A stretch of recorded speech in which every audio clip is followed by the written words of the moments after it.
Assalamualaikum warahmatullahi wabarakatuh. Terima kasih teman-teman, sahabat-sahabat sekalian yang telah mensupport akun saya. Dan buat yang belum mensupport atau memfollow saya, silakan saya tunggu follow-nya agar bisa tetap mengikuti dari cerita-cerita berikutnya dari setiap episode yang saya buat. Terima kasih.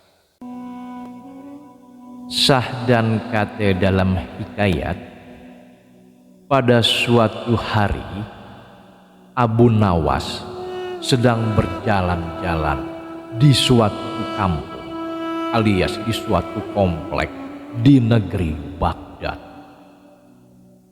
Abu Nawas jalan sambil bawa lampu templok yang berisi minyak tanah.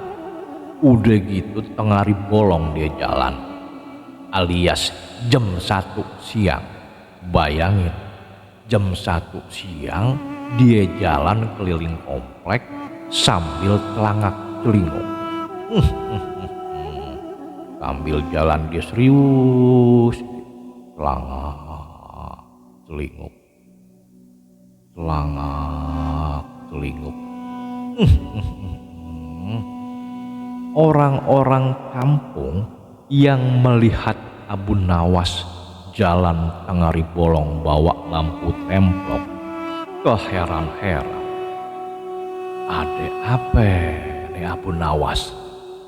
Kok orang secerdas Abu Nawas bawa lampu tengah bolong sambil keliling kampung pakai celangak celinguk lagi? Ada apa? Bertanya-tanya orang-orang di sekitarnya.